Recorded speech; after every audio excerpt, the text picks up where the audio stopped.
আর হেডলাইটের আলো আমার আগে একটু নিচে করা ছিল, এখন এটা উঠে দিয়েছে। আর এখন অনেক দূর পর্যন্ত আলো যায়। আর এই সাইডে একটা স্ক্রুর মতো জায়গা থাকে, এই যে এই জায়গায় একটা স্ক্রু আছে, এই স্ক্রুটা দিয়ে মূলত এটা উঠাইতে বা নামাইতে হয়।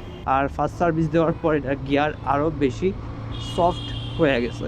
মানে এটা গিয়ার কখন উঠে কখন নামে আমি নিজে উঠে পাই না, এক কথায় বলতে গেলে। মানে চালাইতে চালাইতে এমনটা হয়ে গেছে। আর এই বাইকটার ক্ষেত্রে মনে হয় আমি উঠছি বসছি হাঁটতেছি, হাঁটলে যেরকম দুই দিকে তাকাও চলতে থাকো ওই টাইপের, আর কোনো প্রেশার টেশার নিতে হয় না। এই বাইকটা হচ্ছে ওরকম একটা বাইক। আর আমার টার্গেটই ছিল ওরকম একটা বাইক কিনা যে বাইকে কোনো প্রেশার নিয়ে চালাইতে হবে না, মানে আমি বসবো আর চলতে থাকবে বাইক, ওই টাইপের একটা বাইক। এটার বড় ভাই ওইটা এক্সট্রিম 150 160, আর এটা 125, পাশাপাশি দাঁড়া করাইলাম মনে হবে ওইটার থেকে এটাই বড় বাইক। হ্যালো, আসসালামু আলাইকুম বন্ধুরা, আশা করছি সবাই ভালো আছেন। আমার নতুন একটা ভিডিওতে আপনাদের সবাইকেই স্বাগত। আজকের ভিডিওটা হচ্ছে আমার বাইক হিরো এক্সট্রিম 125R, এই বাইকটার সার্ভিস করার পরের কাহিনী। আর বাইকটা মোটামুটি সার্ভিস করা হয়ে গেছে। আর বাইকটা সার্ভিস করার পর আজকেই প্রথম বের করতেছি। বাইকটা হচ্ছে গতকালকে সার্ভিস করাইছিলাম, এরপর আর গতকালকে চালানো হয় নাই। আজকে বাইকটা নিয়ে বের হয়েছি আর আজকে বাইকটা রাইড করতেছি। আর বাইকটা সার্ভিস করার পর কী অবস্থা না অবস্থা সেই জিনিসগুলো হচ্ছে শেয়ার করব। আর বাইকের ধরেন আমার বাইকে তো ইঞ্জিন অয়েল লিক করতেছিল, সেই জিনিসটার সমাধান হয়েছে নাকি হয় নাই, আর কই থেকে সমাধান মানে সমস্যাটা হয়েছিল, আর কী জন্য ইঞ্জিন অয়েল লিক করতেছিল, সব কিছু বিস্তারিত দেখানোর চেষ্টা করব এবং বলার চেষ্টা করব। তাহলে যারা যারা চ্যানেলটাকে এখন সাবস্ক্রাইব করেন নাই একটু কষ্ট করে সাবস্ক্রাইব করে নেন। আর এক্সট্রিমের A to Z সব ধরনের ভিডিও পাইতে হইলে অবশ্যই চ্যানেলটাকে সাবস্ক্রাইব করবেন। আর কী ধরনের ভিডিও পাইতে চান সেটা একটু কমেন্ট করে জানাবেন। চলেন তাহলে ভিডিওটা শুরু করি। সর্বপ্রথম কথা, আমি বাইক সার্ভিস কোথা থেকে করাইছি।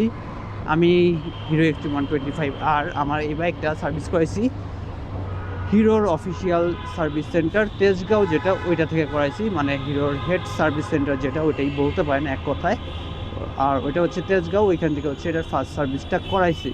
আর ফার্স্ট সার্ভিসে কী কী চেক দেয় সব কিছুই শেয়ার করব। আর সর্বপ্রথম আমি হচ্ছে কয় টাকা লাগছে, আপনাদের যেটা কোশ্চেন থাকতে পারে বাইকটা সার্ভিস করতে কয় টাকা লাগছে, আর আপনাদের ক্ষেত্রেও কয় টাকা লাগবে। এই বাইকটা সার্ভিস করতে টোটাল খরচ হয়েছে হচ্ছে 1100 টাকা। মানে আপনার A to Z সব কিছু মিলে 1100 টাকা লাগছে ফার্স্ট সার্ভিসে। ইঞ্জিন অয়েল লাগছে একটা, তারপর মোবিল ফিল্টার লাগছে একটা, আর একটা হচ্ছে গ্যাস কিট লাগছে। আর গ্যাস কিটটা লাগছে হচ্ছে আপনার ইঞ্জিন যে আপনার ক্লাস সাইড আছে, ইঞ্জিনের যে ক্লাস সাইডটা আছে এই সাইডটার জন্য গ্যাস কিটটা লাগে। আর হিরোর প্রতিটা বাইকে আপনাদের ফার্স্ট সার্ভিসে আর সম্ভবত 4 নম্বর সার্ভিসে এই গ্যাস কিটটা খুলে চেঞ্জ করা হয়। মানে দেখা হয় ভিতরে স্টেনারের মধ্যে কোনো ময়লা টয়লা জমছে নাকি। আর আপনাদের আমি দেখাই দিব স্টেনারে ময়লা জমছে নাকি সেই জিনিসটা। যদিও সেখানে ভিডিও করাটা নিষেধ, তারপরে অনেক কষ্টে টুকটাক ভিডিও করছি। মানে যে জিনিসগুলো একটু আপনাদের দেখানো দরকার ছিল সেই জিনিসগুলোর জন্য ভিডিওটা করা হয়েছে মূলত। এরপর আসি বাইক সার্ভিসের পর কেমন সার্ভিস পাচ্ছি। বাইক সার্ভিসের পর মাশাআল্লাহ ভালো সার্ভিস পাচ্ছি, আমার কাছে আগের থেকে বাইকটা বেশি ভালো লাগতেছে। আর যে কোনো বাইক ফার্স্ট সার্ভিসের পর একটু হলেও স্মুথ হয় আগের থেকে। আর এই বাইকের গিয়ার শিফটিং নিয়ে আমার কোনো কালেই কোনো কমপ্লেন ছিল না। আর ফার্স্ট সার্ভিস দেওয়ার পর এটা গিয়ার আরও বেশি সফট হয়ে গেছে।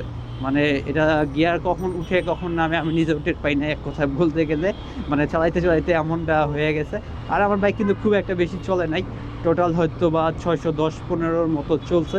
আর ফার্স্ট সার্ভিস দেওয়ার পর একটা জিনিস খেয়াল করতেছি, আগে বাইকের যে মাইলেজটা আছে এটা দেখাইতো হচ্ছে আমার সর্বোচ্চ দেখাইতো হচ্ছে 60-70, আর এখন দেখায় এটা হচ্ছে 120 পর্যন্ত দেখায়।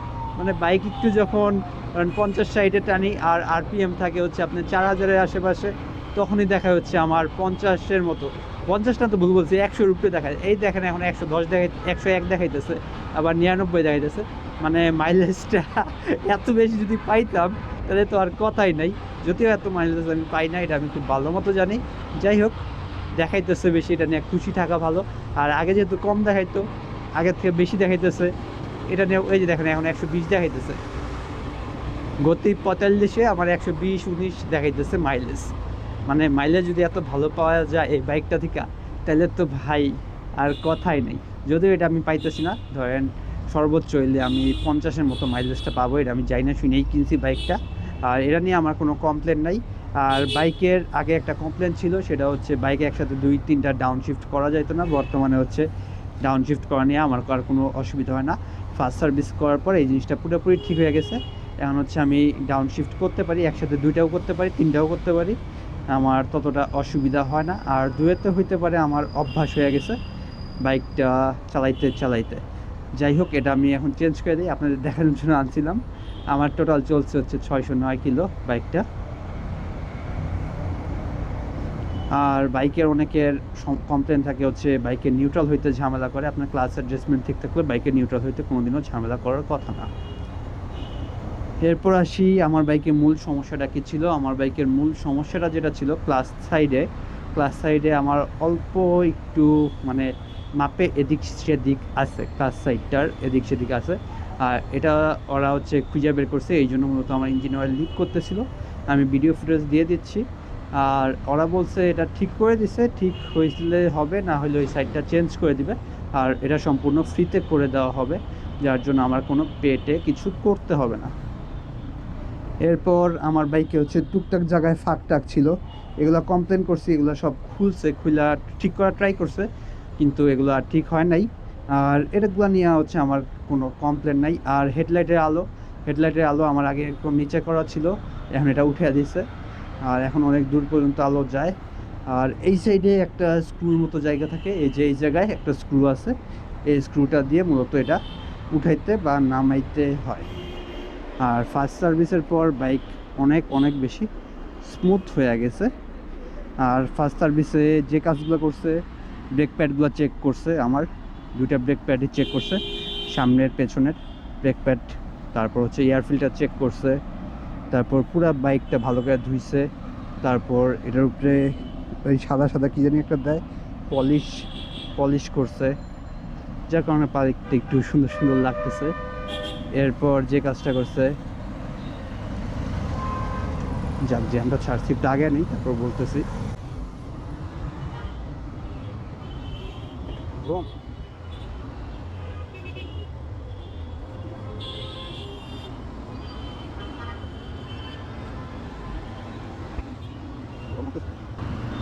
শীতকাল কিন্তু এত বেশি গরম লাগে সেটা বলার বাইরে। আর রাস্তায় এখন দেখি অনেক বেশি জ্যাম। আর বাইকটা যখন আপনার ধরেন 5000 আরপিএম পর্যন্ত চলবে, 5000-6000 আরপিএমে চলবে, তখন আপনার বাইকে পিক আপ ধরে থাকলেও টের পাবে না বাইকের পিক আপ যে ধরা আছে। আর বাইকের ভাইব্রেশন মানে এক কথায় বলতে গেলে নাই বললেই চলে। আপনার যখন 5-6 হাজার আরপিএমে থাকবে, 5 গিয়ারে থাকবে, আপনার ভাইব্রেশন বিন্দু পরিমাণ ফিল হবে না, যার জন্য বাইকটা চালাইতে অনেক বেশি কমফোর্টেবল লাগে। ধরেন বাইকে যদি ভাইব্রেশন থাকে, আপনার চালাইতে অনেক বেশি ঝামেলা লাগবে। আর আমি কমপ্লেন করছিলাম আমার বাইক চালাইলে হচ্ছে একটু ভাইব্রেশন করে। তারপর ওরা চেক করে দেখলো আমার বাইকে হাওয়া বেশি দেওয়া, মানে চাকায় হাওয়া বেশি দেওয়া। তারপর হাওয়াটা কমিয়ে দিছে, হাওয়া কমিয়ে দেওয়ার পর বাইকের মাইলেজ ঠিকঠাক কি বেশি দেখাইতেছে এই জন্য নাকি জানি না। যাই হোক, আমার বাইকের ভাইব্রেশন অনেক কমে গেছে। এখন বাইকটা চালায় অনেক বেশি কমফোর্টেবল বোধ করা যায়। আর নিশ্চিন্তে যাদের সময় হয়েছে বাইকের ফার্স্ট সার্ভিসটা করে নেন। বাইকের সার্ভিস করে নিলে দেখবেন বাইকের স্মুথনেসটা অনেক বেশি বেড়ে যাবে, আর চালায় অনেক বেশি কমফোর্টেবল হয়ে যাবে। আর এই বাইকের ক্ষেত্রে একটা মূল অসুবিধা হচ্ছে, আপনার যে কোনো একটা সেন্সরে যদি সমস্যা হয়, অক্সিজেন সেন্সর বাদ দিয়া যে কোনো একটা সেন্সরে যদি সমস্যা হয়, আপনার ইঞ্জিন চেক লাইট জ্বলা থাকে আর নিবে না। আর আপনার বাইকে যদি কোনো সমস্যা হয়, আপনার ইঞ্জিন চেক লাইট দেখাবে, বা এখানে সামনে যে একটা সবুজ মতো হলুদ রঙের বাতি জ্বলে আসবে ইঞ্জিনের চেক দেওয়া, এই জিনিসটা আপনাকে দেখাইতে থাকবে। যতক্ষণ পর্যন্ত আপনার বাইকের ওই সমস্যাটার সমাধান না করবেন, ততক্ষণ পর্যন্ত ওই চেক লাইটটা আপনাকে দেখাইতে থাকবে।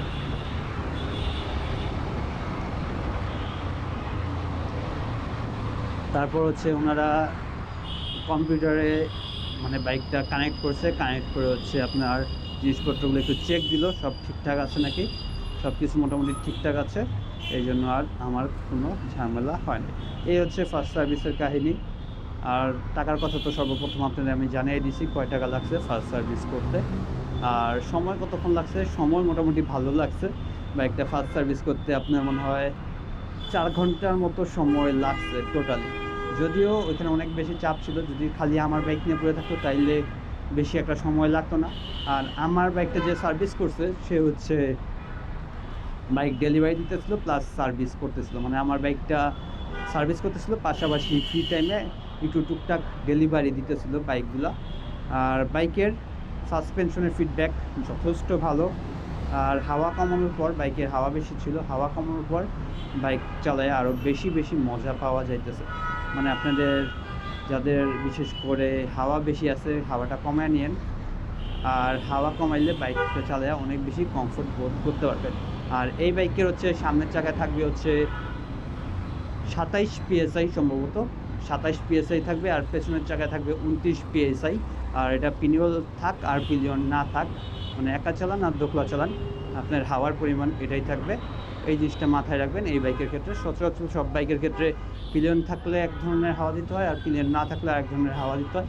এই বাইকের ক্ষেত্রে দুইটাই সেম, মানে থাকলেও যে পরিমাণ হাওয়া দিতে হবে, না থাকলেও সেই পরিমাণ হাওয়া দিতে হবে। আর এই বাইকটা যখন আপনারা চালাবেন আপনাদের ফিল হবে না আপনি বাইক চালাইতেছেন, মনে হবে আরামসে বসে আছে। মানে তীব্র জ্যামের মধ্যে চালাইতেও আপনাদের তেমন একটা কষ্ট হবে না। মানে বাইকটা এক কথা বলতে গেলে অনেক বেশি কমফোর্টেবল একটা বাইক। এর আগে আমি চালাইতাম হচ্ছে হিরো ইগনাইটার বাইকটা চালাইতাম, আর 4B চালাইতাম। 4B এখনও মাঝে মাঝে চালাই, 4B এখনও গ্যারেজে আছে, কিন্তু আমি এটা সচরাচর বের করি না। 4B আমার কাছে মানে ভাল লাগে না, 4B সত্য কথা বলতে আমার ভাল লাগে না। যদিও বাইকটা ভালো বাইক, বাইকের সমস্যা বলবো না, কিন্তু ধরেন আমার নিজের সমস্যার জন্য আমি 4B চালাই না, আমার কাছে এটা ভালো লাগে না। আর এই বাইকটা চালাইলে আমার কোনো ফিল হয় না আমি বাইক চালাইতেছি। ধরেন 4B যখন চালাই তখন আমার ফিল হয় আমি একটা বাইক চালাইতেছি, আর আমার অনেক বেশি মানে আশেপাশে খেয়াল রাখতে হয় বাইক টান দেওয়ার সময়। আর এই বাইকটার ক্ষেত্রে মনে হবে আমি উঠছি বসছি হাঁটতেছি, হাঁটলে যেরকম দুই দিকে তাকাও চলতে থাকো ওই টাইপের, আর কোনো প্রেশার নিতে হয় না। এই বাইকটা হচ্ছে ওরকম একটা বাইক। আর আমার টার্গেটই ছিল ওরকম একটা বাইক কিনা যে বাইকে কোনো প্রেশার নিয়ে চালাইতে হবে না, মানে আমি বসবো আর চলতে থাকবে বাইক, ওই টাইপের একটা বাইক। ধরেন হিরো ইগনাইটারের মতোই অনেকটা ফিল পাই চালাইতে গেলে, মানে কমফোর্টটা, মানে আমার মূল টার্গেট ছিল কমফোর্ট, আর এই বাইকে সেই জিনিসটা হারে হারে আছে।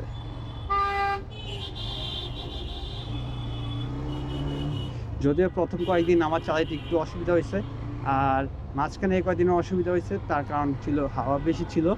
মানে আমি বুঝতে পারতেছিলাম কিছু একটা সমস্যা হয়েছে, কিন্তু এই হাওয়া চেকটা দেওয়ার আমার আর সুযোগ হয় নাই, এই জন্য আমি আর হাওয়া চেক দিই নাই। ওই জন্য বাইকটা ভাইব্রেশন করতেছিল, আর ভাইব্রেশন কমে গেছে।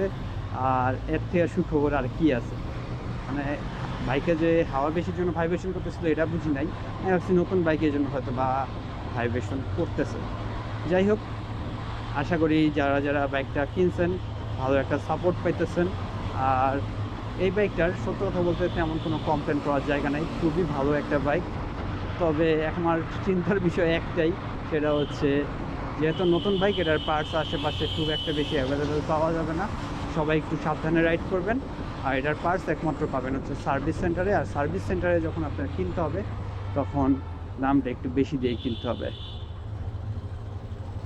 আর বাইকের কমপ্লেন করার একমাত্র জায়গা হচ্ছে বাইকের লুকিং গ্লাস। এই জিনিসটা যদি খালি ভালো দিত, কমপ্লেন করার সত্য কথা বলতে আর কোনো জায়গায় থাকতো না বাইকটার। যাদের কেনার ইচ্ছা আছে নিশ্চিন্তে কিনতে পারেন, তবে যারা একবারে নতুন রাইডার তারা একটু বাইকটা থেকে দূরে থাকার চেষ্টা করবেন। নতুন রাইডারদের টুকটাক মানে অ্যাক্সিডেন্ট হইতেই পারে, অস্বাভাবিক কিছু না। এটার বড় ভাই ওইটা এক্সট্রিম 160, আর এটা 125, পাশাপাশি দ্বারা কয়লা মনে হবে ওইটার থেকে এটাই বড় বাইক। যাই হোক, যারা বিশেষ করে নতুন রাইডার তারা হচ্ছে বাইকটা কেনার সময় একটু চিন্তা ভাবনা করে কিনেন, মানে হাত পুরোপুরি ক্লিয়ার না হইলে বাইকটা নেওয়ার দরকার নেই। আর এক্সট্রিম দেখতেছি অনেক বেশি অ্যাক্সিডেন্ট করতেছে, তার বেশিরভাগ কারণই হচ্ছে সবগুলো রাইডার নতুন বাইক চালানো শিখছে, বাইক দেখা পছন্দ হয়েছে কিনা ফেলছে। এটাতে বাইকের কোনো দোষ নেই, দোষ হচ্ছে নতুন রাইডার হুট করে বাইক কিনতেছে, তার জন্য অ্যাক্সিডেন্টগুলো করতেছে। ধরেন আপনি যদি পূর্ণাঙ্গভাবে বাইক চালাইতে না পাইরা যে কোনো বাইক নিয়ে রাস্তায় নেমে যান, অ্যাক্সিডেন্ট হইতেই পারে। ওটাতে বাইকের দোষ দেওয়া কোনো লাভ নাই। নর্মালি বাইকের দোষ দেওয়ার মতো এই বাইকের দোষ নাই। একটা দোষই আমার কাছে আছে, সেটা হচ্ছে লুকিং গ্লাসগুলো সুন্দর না দেওয়া, একটু ভিজিবিলিটি বেশি এমন লুকিং গ্লাস দিলে ভালো হতো। যেমন ওইটার লুকিং গ্লাস অনেক বেশি ভিজিবল, যেমন ওই যে ট্রেলার 160 যেটা আছে ওইটার লুকিং গ্লাসটা এর থেকে অনেক বেশি ভিজিবল। মানে আপনার পেছনের ব্যাকগ্রাউন্ডটা এগুলো দেখে অনেক বেশি শান্তি পাবেন এটার তুলনায়। যাই হোক, জ্যাম ছাড়ছে, এখন আবার আগাই।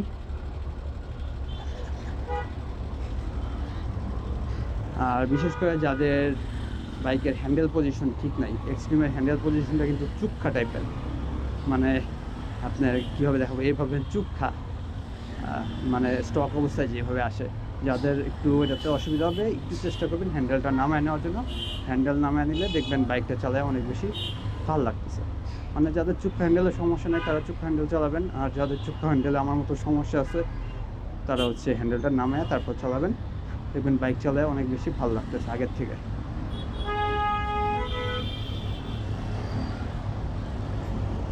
জ্যামটা থেকে আগে বের হই। আর আমার পিলিয়নের একটা কথা হচ্ছে, এই বাইকটা হচ্ছে এতটাই কমফোর্টেবল একটা বাইক, পেছনে আরামসে বসে থাকা যায়, যাতে মানে ওই পরিমাণ ধরতে হয় না বা ওই পরিমাণ টেনশনে থাকতে হয় না বাইক হুট করে টান দিলে আপনি পিছনে পড়ে যাবেন। অনেক বাইক আছে যে বাইকগুলোতে আপনার টেনশনে থাকতে হয়, বাইক যদি হুট করে টান দেয় তাইলে পড়ে যাওয়ার একটা সম্ভাবনা আছে। কিন্তু এই বাইকের ক্ষেত্রে এই ধরনের কোনো কমপ্লেন নেই, মানে আপনি পেছনের টেনশন ছাড়া আরামসে বসে থাকতে পারবেন। আর এই বাইকের অন্যতম ভালো দিক যেটা আমার কাছে লাগে সেটা হচ্ছে, ধরেন আপনি বাইক চালাইতেছেন, কাঁধে একটা ব্যাগ আছে, আপনার পেছনে আবার পিলিয়নও আছে। ধরেন পেছনে পিলিয়ন থাকলে, খাইছে রাস্তা তো বন্ধ মনে হয়, এটা তো জানতাম না। ধরেন আপনার পেছনে পিলিয়ন আছে, কাঁধে ব্যাগ নিয়ে বেশিরভাগ বাইকে চালাইতে বিরক্ত লাগে। ধরেন আপনার কাঁধে ব্যাগ থাকলে, পিলিয়ন থাকলে চালাইতে অনেক বিরক্ত লাগে, মানে যে রাইডার তার কাঁধে যদি ব্যাগ থাকে, আমি সেটার কথা বলতেছি। কিন্তু এই বাইকটাতে আপনি কাঁধে ব্যাগ নিয়ে পিলিয়ন নিয়ে আরামসে চালাইতে পারবেন, আপনার কোনো টেনশন নাই, আর মনেও হবে না পেছনে পিলিয়ন আছে। মানে বাইক ভারী হওয়ার একটা সুবিধা হচ্ছে এটা। তবে পিলিয়ন যদি আবার বেশি নাচানাচি করে, মানে বিচে উঠা নড়াচড়া করে, আর পিলিয়নের ভার যদি আপনার থেকে বেশি হয় সেই ক্ষেত্রে টের পাবেন। আর যদি পিলিয়নের ভার আপনার থেকে কম হয়ে থাকে, আপনি অনুভবও করতে পারবেন না এই বাইকের পেছনে আপনি পিলিয়ন নিছেন। মানে পিলিয়ন কমফোর্ট এক কথা বলতে গেলে অনেক ভালো। আর পিলিয়ন থাকলে আমার চালাইতে তেমন কোনো অসুবিধা হয় না। নর্মালি আগে হিরো ইগনাইটার চালাইতাম, ওইটাতে পিলিয়ন থাকলেই ধরেন একটু অসুবিধা হইতো।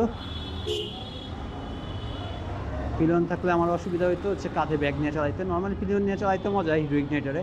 হিরো ইগনাইটার বাইকটা যদি আমার কেউ কমপ্লেন করতে বলে, হিরো ইগনাইটারের একমাত্র কমপ্লেন হচ্ছে বাইকের শব্দ সুন্দর না। নর্মালি হিরো ইগনাইটারের থেকে মজার বাইক আর নাই, মানে চালাইতে এতটা বেশি কমফোর্টেবল, আপনার মনেই হবে না আপনি বাইক চালাইতেছেন, মনে হবে জাস্ট আপনি বসে আছেন এই বাইকটার মতো অনেকটা। তবে এটার থেকেও হিরো ইগনাইটারটা বেশি কমফোর্টেবল। ধরেন ঝাঁকির ঝুঁকির একটু লাগতো, কিন্তু কমফোর্টটা এটার থেকে বেশি, মানে আপনি বসে আছেন বাইক চলতেছে, মানে ওটা যদি আমার সারাদিনও চালাইতে দিত আমার কোনো কষ্ট টষ্ট কিছু হইতো না। আর এই বাইকটা আপনার ভালো রোডে চালাইতে কোনো কষ্ট নাই, অনেক অনেক বেশি কমফোর্টেবল। কিন্তু যদি জ্যামের রাস্তায় পড়েন তাহলে দেখবেন আপনার হাত একটু একটু ব্যথা করে। আর হিরো ইগনাইটারে হচ্ছে এটার থেকেও কম ব্যথা হতো। হয় ট্রাকের সামনে এসে বললাম। যাই হোক, এগুলো থেকে সর্বোচ্চ দূরে বজায় রাখবেন, কারণ এগুলো মাঝে মাঝে অটোমেটিক পেছনে এসে পড়ে, মানে আপনার ব্রেক ধরলে অটোমেটিক এগুলো পিছিয়ে এসে পড়ে। আর এগুলো যেহেতু হাওয়ার ব্রেক, আপনি কিছু বলতেও পারবেন না, কিছু করতেও পারবেন না, তাদেরও দোষ দেওয়া কিছু লাভ নাই। হাওয়ার ব্রেক মাঝে মাঝে ব্রেক ধরলে অটোমেটিক পিছিয়ে যায়।